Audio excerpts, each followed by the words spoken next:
Visakha Gajuwaka GVMC అన్ని జోన్లలో మంచినీటి సరఫరాకు అంతరాయం. మంచినీటి పొరుగు సేవల సిబ్బంది సమ్మెలో 2000 మంది కార్మికులు. రాత్రి నుండి నిలిచిపోయిన మంచినీటి పంపింగ్ సరఫరా.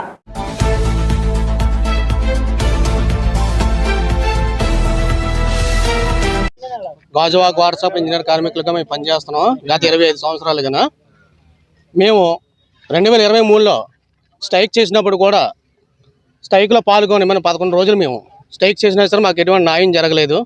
కాబట్టి ఆ న్యాయానికి మాకు ఇప్పటికైనా సరే న్యాయం చేస్తారని మా కౌన్సిల్లో మొన్న 2024లో 11 నెల 5వ తేదీన కౌన్సిల్లో మాకు తీర్మానం చేయడం జరిగింది. కానీ ఆ యొక్క తీర్మానం మటుకు అంతవరకు ఆగిపోయింది.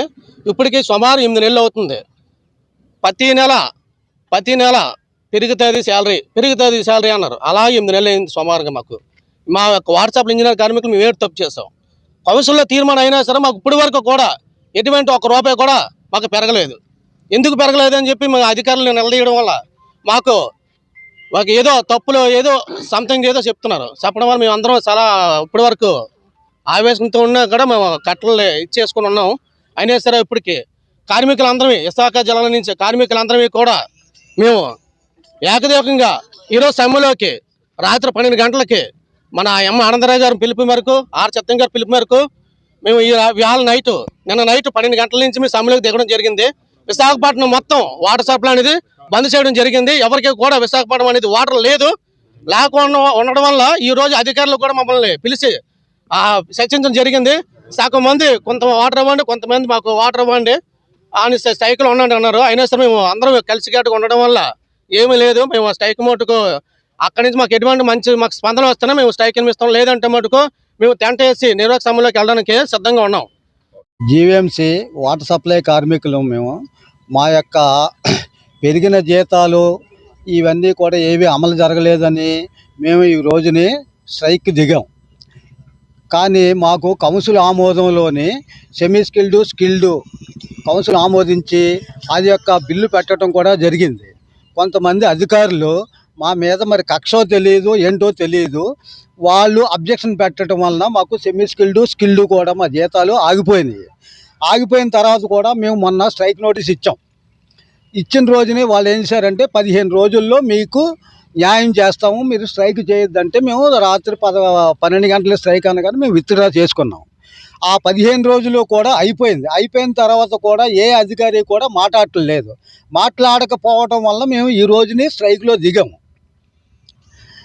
అందుకోసం మాకు ఈ యొక్క అధికారులు స్థానిక లీడర్లు వీళ్ళందరూ కలిసి మన మేయర్ గారు కూడా మాకు హామీ ఇచ్చారు. ఈ పెరిగిన జీతాలు కౌన్సిల్ ఆమోదంలో పొందిన జీతాలు మాకు వెంటనే అమలు చేయాలని చెప్పేసి మేము కోరుతున్నాం. అది చెయ్యని ఎడల నిరవధిక సమ్మెకు కూడా మేము వెనకాడమని చెప్పేసి మేము హెచ్చరిస్తున్నాం.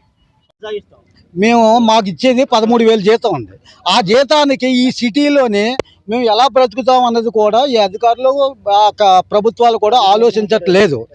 దానికి తోడు ఏంటంటే ఈ సిటీలోనేమో 12,000 జగన్మోహన్ రెడ్డి గారు అప్పుడు పెట్టింది. సిటీలో 12,000, పల్లెటూరులోనేమో 10,000 ఉంటే వాటికి అమ్మఒడి ఇలాంటి గవర్నమెంట్ పథకాలు ఏవి కూడా అమలు జరగవని చెప్పేసి ఆయన పెట్టేసి మాకు అన్యాయం చేసి వెళ్ళిపోయిన తర్వాత సీఎం గారికి కూడా మేము మెమోరాండాలు ఇచ్చాం. మినిస్టర్ గారికి కూడా విజయవాడ వెళ్ళి 2 సార్లు మెమోరాండం ఇచ్చాం. ఒకసారి చర్చిల్లో కూడా మేము అడిగితే మేము సీఎం గారితో మాట్లాడిన తర్వాత మీకు ఏదో చేస్తానన్నారు. అది కూడా విజయవాడలోనే లోకేష్ గారిని కూడా కొంతమంది ప్రశ్నించారు ఈ అమ్మఒడి ఇట్ల కోసం. అమ్మ నేనేం చేసింది ఏమీ లేదు, జగన్మోహన్ రెడ్డి పెట్టిందే నేను ఇచ్చాను, మీ యొక్క పునరాలోచన చేసి సీఎం గారితో మాట్లాడి పునరాలోచన చేసి మేము చేస్తానన్నారు.